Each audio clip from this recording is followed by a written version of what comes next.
السلام عليكم ورحمة الله وبركاته. اللهم صل وسلم وبارك على سيدنا محمد النبي الأمي وعلى آله وصحبه وسلم. أهلا وسهلا بكم حلقة جديدة. بقالنا كام يوم كده مكناش بنسرح بالغنم، كان في ظروف صحية من ناحية وما كانش فيه أكل من ناحية، فبدأت الناس برضو تبدأ في رخي البرسيم اليومين دول، فقلت أطلعهم ياكلوا شوية في الأرض دي. ده أرض حد تبع يعني معرفة صاحبي. طلعتهم تقريبا الساعة 11 الظهر،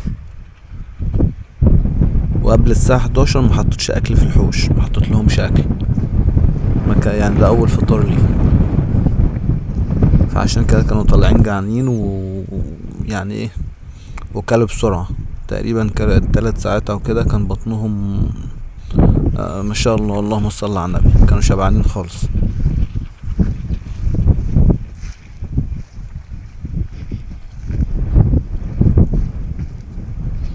وش السعد منورة هي والقزعة، بس انا حاسس ان القزعة دي هيبقى وشها حلو عليا، لان صاحبها قال لي بس ما اعرفش الكلام ده صحيح ولا بيكذب عليا. قال لي ان هي فاطمه كانت والده 2 وهو فطمهم يعني. واللي هي وش السعد التانية دي اول بطن ليها، بكريه لسه.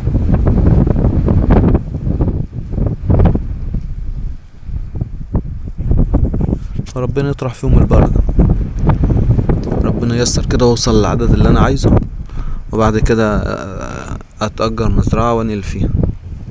لسه بقى ما خدتش القرار في المكان اللي انا هنقله، اذا كنت هروح اسماعيليه واتأجر مثلا مزرعه يكون فيها مكان بيتزرع فيها برسيم حجازي، او يكون مزروع فيها فعلا، او الريف الاوروبي او احمد عرابي، او نروح الواحات، او نروح الاماكن دي. لسه ما خدتش قرار، بس انا هحاول اشوف مكان ان انا اتنقل فيه، يكون فيه مكان قريب منه، يكون فيه مستشفى. هنا انا جيت المكان ده دايما باجيه برضو من زمان لما كنت بطلع. المكان ده على راس مارس، مكان فاضي بيكون خاص بالمارس كله. فالناس بترمي فيه توم زي ده، بيجيبوه من البيت، بيرموا فيه قشر بصل، بيرموا فيه غلت. شايفين النعجة اللي هي وش السعد بتاكل بصل، وفي توم برضو مرمي على الأرض. فدايما المكان ده بيكون فيه أكل دايما كده، يا إما كرنب، يا إما غلت، يا إما بقدونس، يا إما خضرة، يا إما الشبت. فدايما كل ما بخرج لازم أعدي عليه ساعة أو ساعتين. وده كرنب برضو اللي كان في الأرض اللي جنبينا برضو، مرمين جنب الأرض، وجبتهم رميتهم من الغنم. المهم مكملتش كلامي، فعشان لما انقل المكان اللي انا هروحه اسماعيلية او القاهرة او الريف الاوروبي او الاماكن اللي هروحها، يكون في مستشفى قريب انقل شغلي فيه، لان ما ينفعش طبعا اسيب الوظيفة، الا لو بقى لقيت دخل مثلا ما يقلش عن ايلون ماسك مثلا. في الحالة دي هسيب الوظيفة. لسه شايفين ده توم، النعجة الجديدة أيوة دي اسمها النعجة الجديدة، هي السم التاني، هي وشمس الاتنين بياكلوا توم. والتالتة دي اسمها العجوز، وش الساعة. فالتوم طبعا ده والقشر البصل لما بياكلوه طبعا ده بيزود المناعة، مفيد طبعا.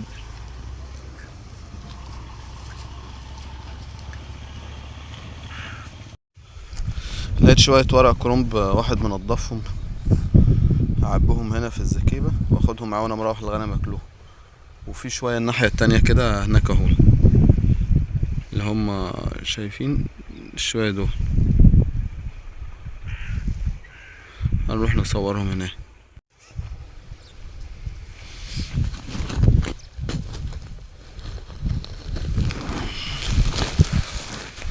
نروح نعبر شوية تانيين.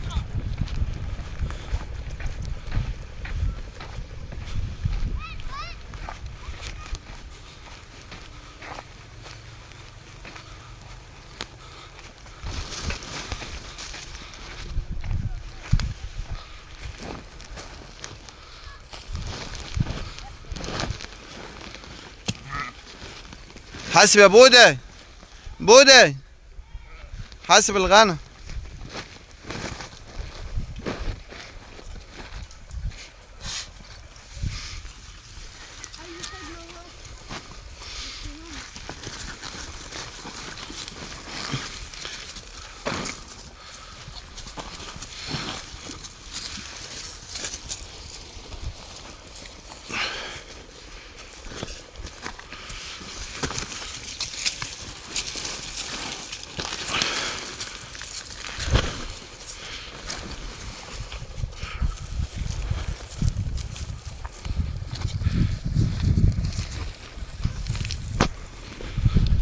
طلع يا بود الغنم يلا.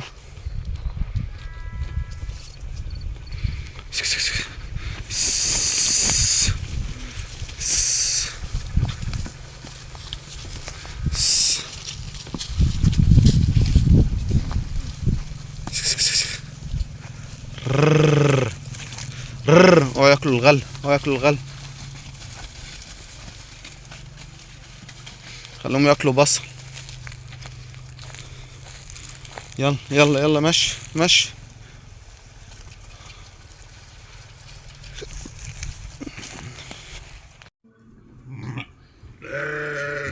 ده شوية شبت جبتهم وانا ماشي.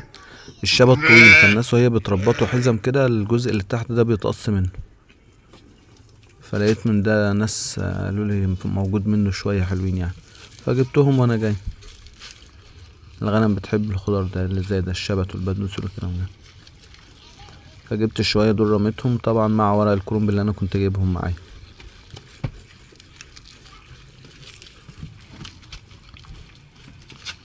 ده انت خروف رخم. الخروف ده بدأ يتعلم التناحة. في كان حد قال لي من القناة، قال لي ان انت بتفضل تطبطب على راسه وتهرش له، ده هيتعلم النطح. فتقريبا الكلام ده صحيح، لان بقيت اما بعدي قدامه بحس ان هو داخل، هو ما بينطحش بس بحس ان هو عايز ينطح. فانا بطلت اعمل العاده اللي انا بعملها له، ان انا افضل اهرش له كده، حتى لو واقف جنبي ما بعملش الحركه دي خالص، عشان ما يتعلمش النطح، لان النطح ده مصيبه كبيره. هو ده الشبت من قريب، الغنم بتحبه. وفي هنا بص دي اللي هي الخيوط اللي بتكون في الشكاير. طبعا ده بلاستيك، وما ينفعش نسيب بلاستيكات قدام الغنم خالص، دي لازم تتشيل تتحط في مكان في مكان بعيد. البلاستيكات دي غلط طبعا، مضر للغنم. فانا في اي بلاستيكات بتظهر في الحوش، مثلا خيوط زي دي، اكياس بلاستيك، الشكاير بلاستيك، اي حاجات بلاستيكات هي تتشال تترمي في مكان بعيد. هي في الحوش ليهم يكملوا العشاء. وده الكرنب اللي انا كنت لسه معبيه من شويه. كان في ناس بتربط شبت، يتحطوا دول مع دول يتعشوا طبعا، وشويه برسيم برميهم بعد ما يخلصوا دول، بس انا برميش اكل كتير عشان الاكل ما يتبهدلش كده، هيتعشوا ويتظبطوا لان انا كده قاعد في المكان، كل شويه برمي شويه اكل. بسم الله الرحمن الرحيم. السلام عليكم ورحمه الله وبركاته. اللهم صل على سيدنا محمد النبي الأمي وعلى آله وصحبه وسلم. طالع مشيهم في الغيط، شاري برسيم هنا الأرض ده، فبدل ما أحش برسيم واخد أروحه البيت، بحش برسيم هنا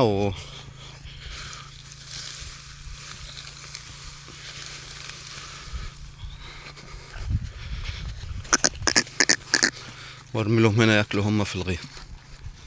كده كده بيشوفوا الشمس وبياكلوا والدنيا تتظبط معاهم، لأن الحوش عندي كله مية، وده مصرف.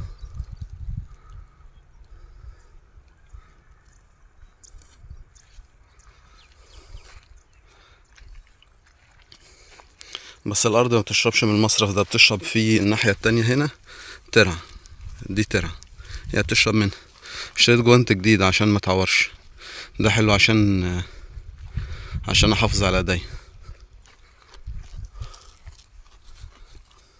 طلعهم الظهر مثلا يفضلوا ياكلوا بعد العصر بساعة، يقعدوا 3-4 ساعات، وبعد كده نروح. الجو شمس اصلا 10/10. وعند النعجة دي كانت رجلها بتوجعها زمان، فانا حطيت سبيرتو احمر مع تقريبا معلقتين 3 زيت، حطيتهم في نص لتر وبحط منه، فهو بصراحة جاب نتيجة محترمة، فان شاء الله ده هيعتمد، هفضل ماشي عليه. والنعجة التانية برضو اللي هي اسمها وش السعد، دي برضو الحمد لله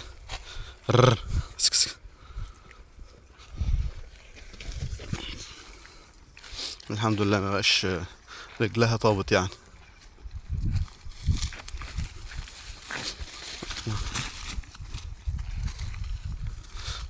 معلش قوم.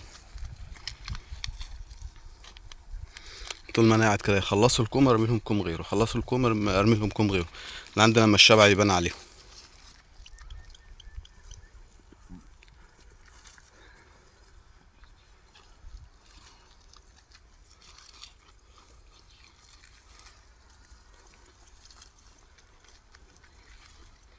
ده برضو البرسيم اللي انا شاري نص قيراط، نص قيراط ب150 جنيه،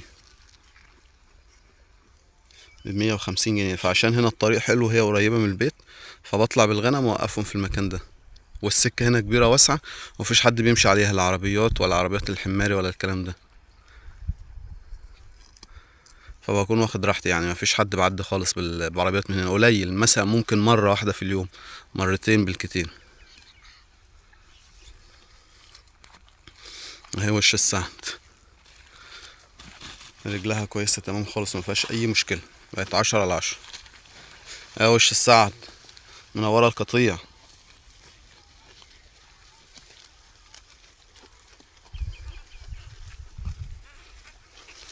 ودي الحلية اللي كان عندها اسهال، دي خدت دواء الاسهال اللي هي اللي انا اديته في الفيديو، وخدت اخر تاني يوم الصبح. ودلوقتي الحمد لله مفيش اسهال خالص،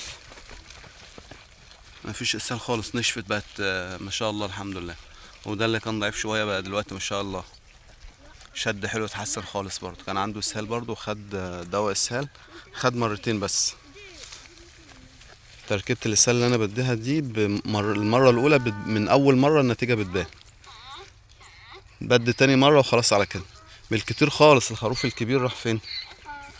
الخروف الكبير ده كان عنده اسهال، وده طول شوية، ده خد اسهال 4 مرات على يومين ونشف برضه. كنت بديله 5 سنتي، المفروض كان ياخد اكتر، 7 سنتي او 8 سنتي.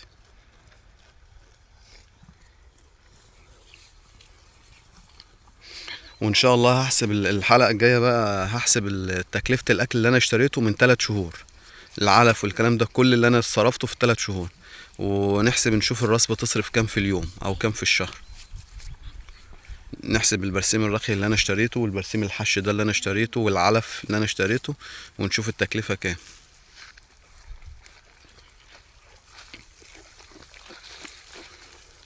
بص دول بياكلوا خروع الشجرة دي.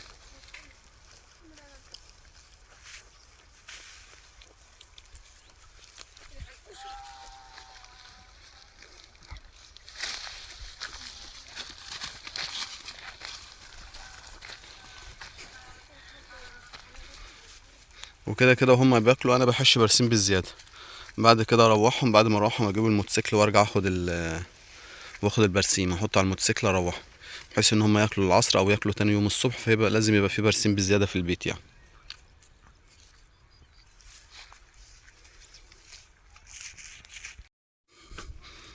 بالمناسبة الجوانت ده انا شاريه ب35 جنيه، واديته 30، قال لي خلاص ماشي. يعني انا اشتريته ب30، وبصراحة حلو، بلبسه الموتوسيكل وبلبسه هنا الحش، حلو يعني يكفي السنة كاملة ومن غير ما يحصل له مشكلة. فهو واحد بس الواحد يستخدمه في السنة، ده ممتاز. الجلد بتاعه ده نظيف حلو. ودي الشرشرة طبعا انتوا عارفين. وطبعا ده برسيم، برسيم بالكنافة.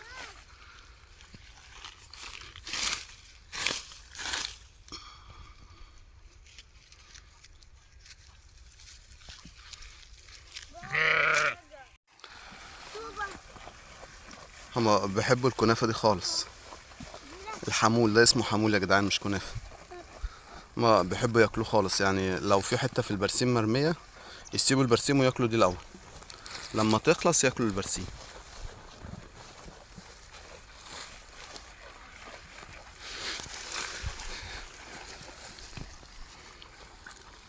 ادعوا لنا بالبركة يا جماعة والنبي.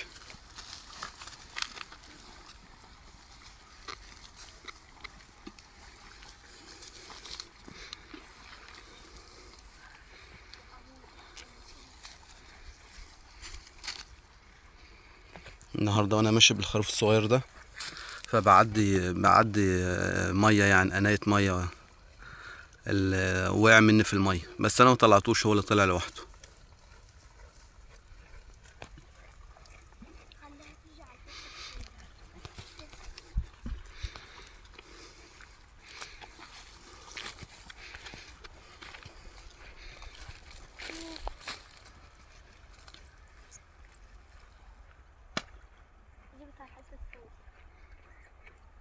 وعيالي طلعوا النهارده عشان خدوا اجازه من المدرسه، فجايين يلعبوا معايا النهارده في الغيه. فغيتهم هي يرموا طوب في الميه.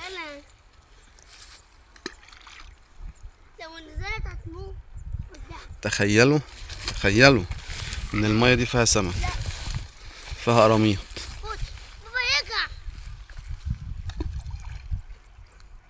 وللاسف في ناس بتصطاد منه وبتسيبه في البيت عندهم مثلا اسبوع ولا كده، في برميل ميه كبير اللي هو مكعب الميه ده، يسيبه مثلا اسبوع وبعد كده يبيعه، يقول للناس ان ده سمك بحري.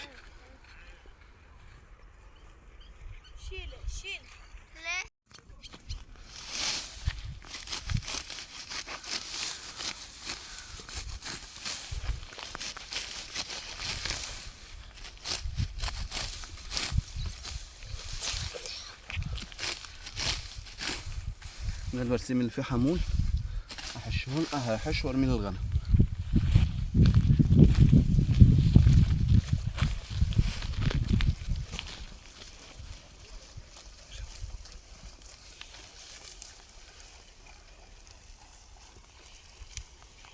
لازم كل شويه ارمي لهم شويه برسيم كده، لان لو سبتهم شويه بيسيبهم ويمشي هنا ويمشي هنا وينزلوا في الارض، فكل شويه برمي لهم كبشه صغيره لما اخلص حش.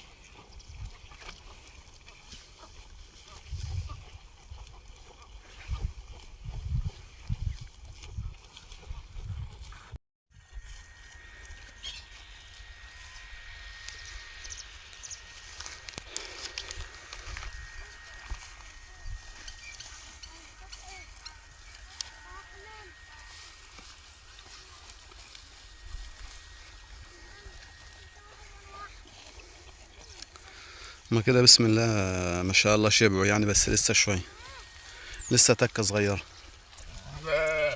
تعالي هنا. رر رر. متعودين على الرخي والرعي، فعايزين ينزلوا في الارض ياكلوا بنفسهم، دي مشكلتهم. بص عايزه تنزل.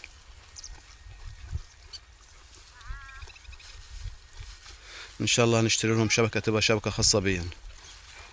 رر.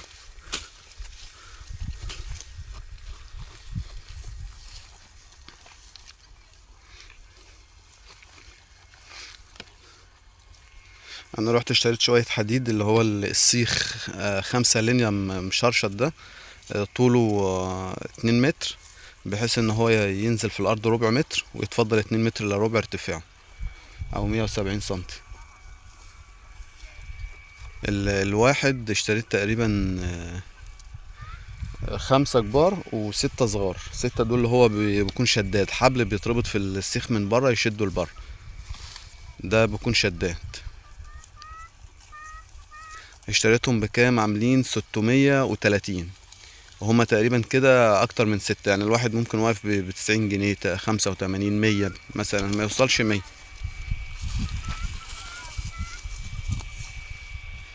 اما اروح اصورهم، وان شاء الله الاسبوع الجاي باذن الله هنزل السوق اشتري شبك واشتري حبل. الشبك بيتباع بالكيلو والحبل بيتباع بالكيلو، فهنشتري كميه من ده وكميه من ده، وهصور لكم ان شاء الله وانا في السوق وانا بشتري باذن الله.